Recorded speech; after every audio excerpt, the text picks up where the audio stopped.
Hello, welcome back. My name's Andy. So today we're going to do something slightly different. We're going to be talking about anvils, how they're made, and what to keep an eye out for. So yeah, let's get cracking, shall we?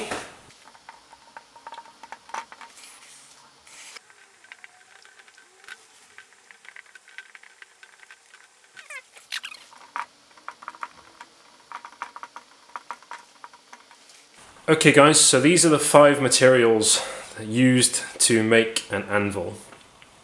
You've got a wrought iron body with a steel face welded on, cast steel, cast iron with a steel face, cast iron, these are your ASOs, your anvil shaped objects. These are no good. And finally you've got cast ductile iron. Now ductile iron is slightly different from cast iron. It's much more durable. It does make a perfectly acceptable anvil material. I only know of one company that uses cast ductile iron. They are available over in the UK as O'Dwyer.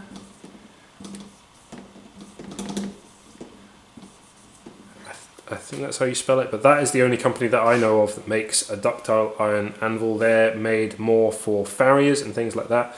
The face is relatively soft, but they seem to be quite well regarded in the farrier community. But for this video we will focus purely on the top 3, and I will go over how to identify them and different properties and things like that. So yeah, let's get cracking.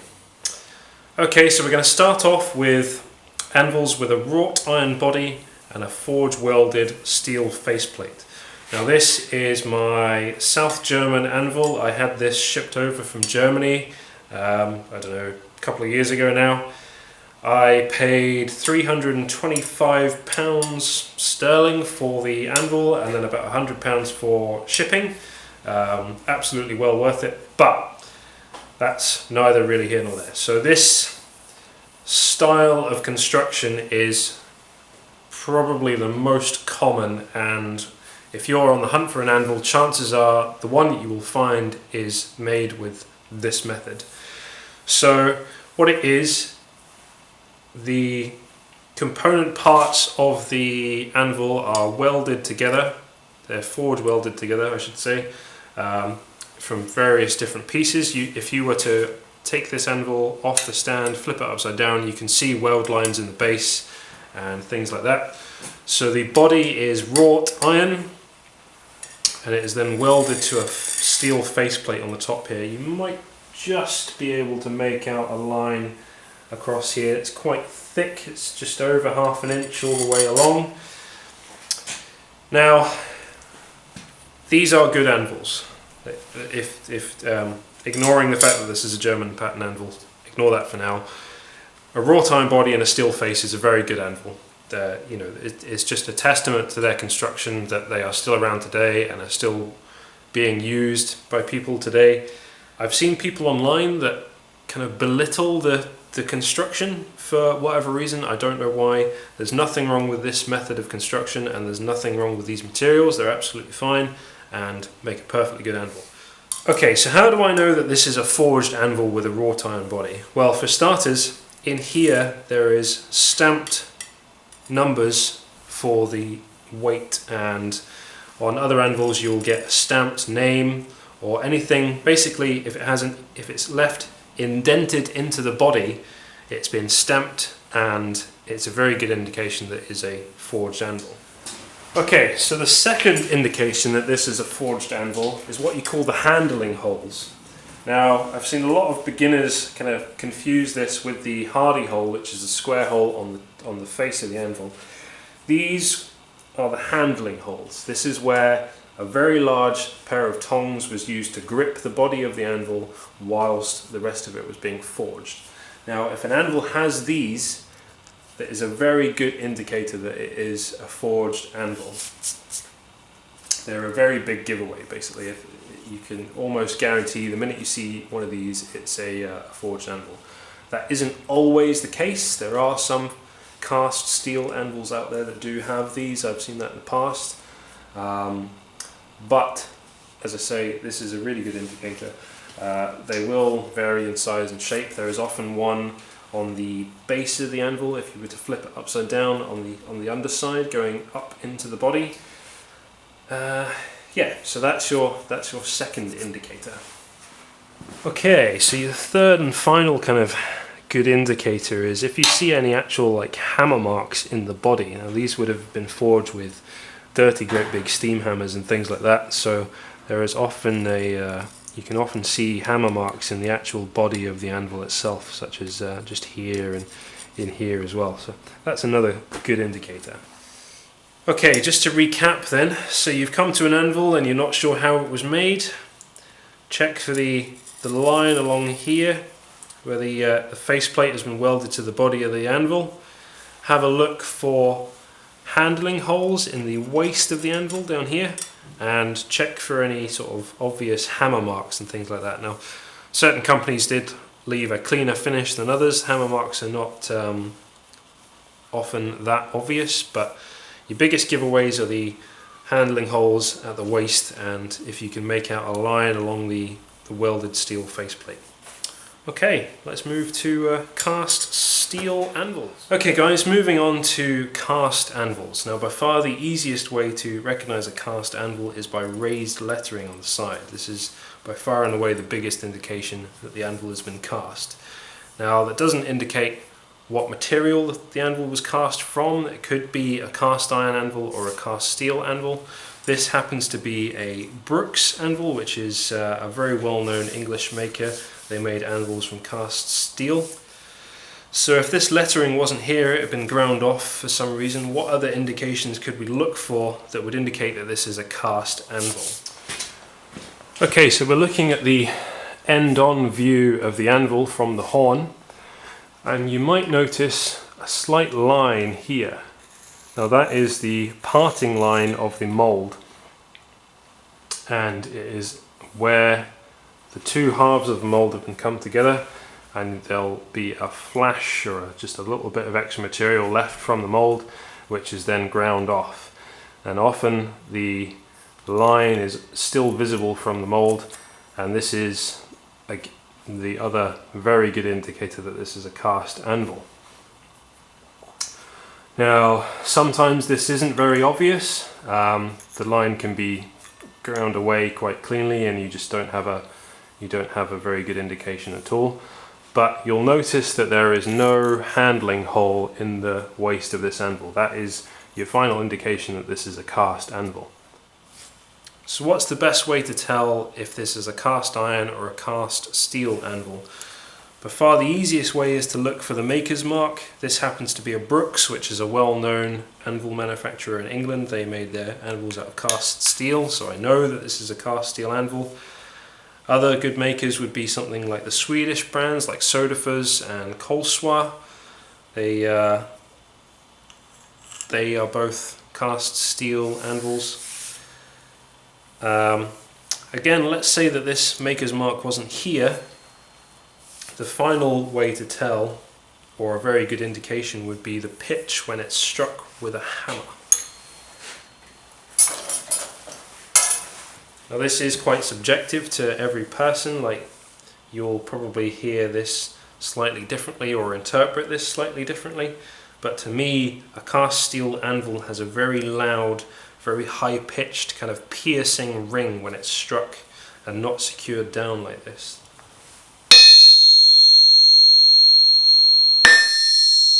It will be different on the horn obviously.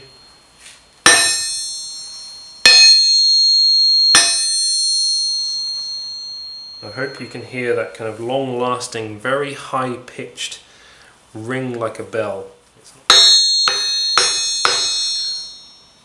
Okay, let's compare that to a cast iron anvil with a steel face. Anvils. Now this is a cast iron body with a steel faceplate.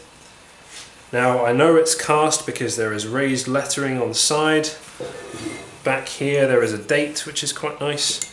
And you can see the maker's brand here. Now this happens to be a Fisher, which is a very well respected brand for this construction type. That is the cast iron body and the steel plate.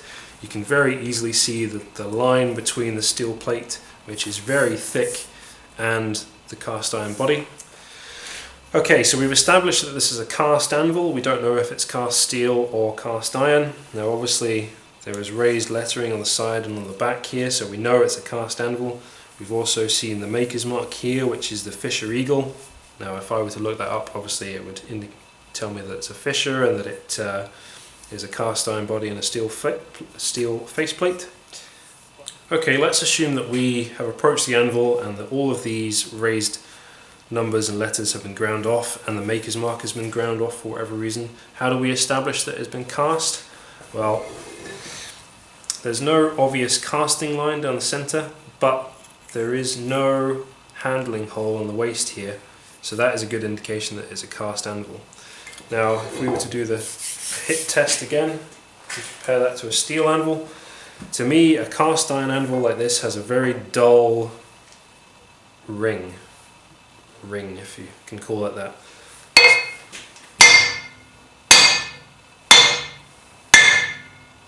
Now if we just compare that back to the cast steel anvil, which is down here,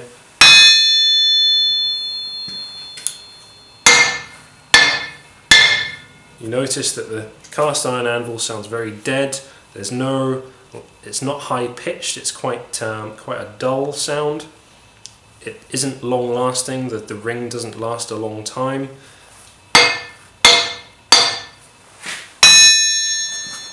Very, very different noises. So that to me is a very good indication that this is a cast iron anvil. Okay, so we've established that this is a cast iron anvil based on the ring, which was very dull, not long lasting, and so on and so forth. But how do we tell if this is a cast iron anvil or a good cast iron anvil with a steel faceplate? That can be quite difficult, and it does take a bit of experience and a bit of knowledge. There are some very good indicators that I've seen on some anvils. So on some of the cast iron anvil shaped objects that I've seen, there is no hardy hole whatsoever. You just get a round pritchel hole, which is often very large as well, far larger than you would expect on a normal anvil. So if your anvil has no hardy hole and quite a relatively large pritchel, which can often be in the very center of the horn, of the heel, sorry, as well, that's a good indication that you've got a cast iron anvil shaped object. Now, another indication is that you will get a hardy hole, but it is on a slight angle, or your hardy hole is there, it's maybe very, very small, half an inch square or something like that. That's an indication. You can also have a hardy hole as per normal, but again with a very large pritchel hole. If your pritchel is larger than the hardy hole, it's a very good sign that you've got a cast iron anvil or anvil shaped object. So another good indication that you've got a cast iron anvil shaped object is the horn and the step of the anvil. The step can often be very shallow, just maybe 1/4 of an inch or something like that. And the horn is also by far the biggest giveaway on a lot of these anvils. The horn is very stubby. It can be very kind of short. Normally you would expect the horn to extend to quite a small radius taper at the tip. The horn on these cast iron anvils is often very large. The tip, if you want to call it that, is very blunt and has quite a large radius on it. Also the flat, or the top of the horn, is very flat, almost all the way along the length of the horn. It can effectively is just a triangular shape of flat metal on the end with no actual curvature to it whatsoever. The cutting plate is also another indicator. That can often be very small. Normally the cutting plate extends a good, I think this is 1.5 inches on this anvil, for example, so it would extend 1.5 inches, or maybe slightly more on a bigger anvil. On the ASOs, the cutting plate can often be as small as something like 1/2 inch and extend just that much, and then you're into the flat horn. that is another good indicator. What else? The face of the cast iron anvil shaped object will also be very soft and liable to chip. So if you hit a piece of cold steel on the face of the anvil and it leaves a dent, that's another good indicator that you've got a cast iron anvil shaped object. It could be that you've got a normal anvil that just happens to have been in a fire or just happens to have a soft face plate, but I would check the rest of the body for handling holes, for example, or cast steel marks, names and so on and so forth. The bodies of anvil shaped objects often are not in line with your typical anvil. You don't have those sweeps. It can be quite square, quite blocky, with funny looking square feet and things like that. So yeah, lots to keep an eye out for. I would suggest just looking up, doing lots of research before you go in to buy an anvil. Make sure that you have a good idea of what it should look like. Chances are, if it doesn't look like your standard kind of London pattern anvil, you should certainly have alarm bells going, and make sure that you do a lot of good checks on the anvil before you part with your hard-earned money and buy it. Ultimately, an ASO is a stopgap to me. I personally would avoid it. I wouldn't pay for one. I wouldn't buy one personally, because ultimately you could do more with a piece of railroad track or a large piece of steel or a big sledgehammer set into a block of wood or a bucket of concrete than you can with the cast iron anvil. I just don't think they're worth the time. But if you've been looking for a number of years and this is the first thing that's come up in your area, in your budget, then yeah, sure, it'll do the job, but be aware that the face will be soft. It's not going to be perfect, but it will do the job. Will it do it better than a piece of railroad track or a sledgehammer? In my opinion, no.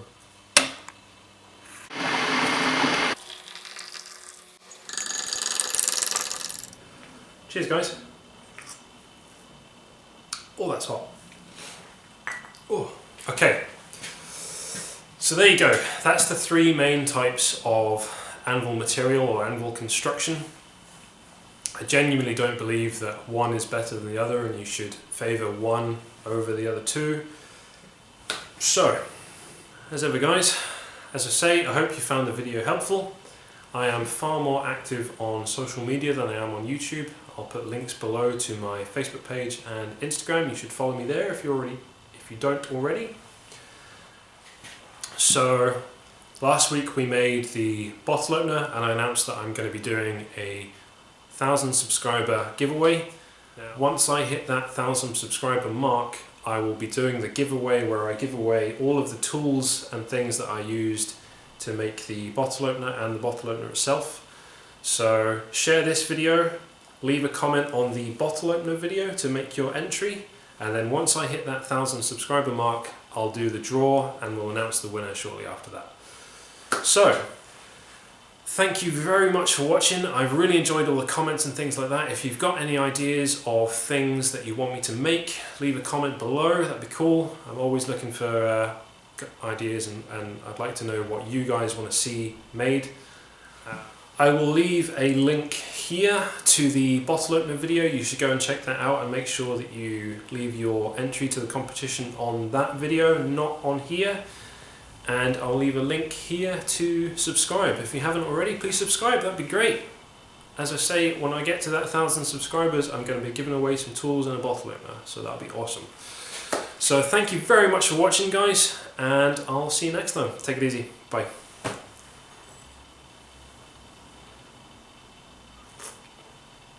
Still hot.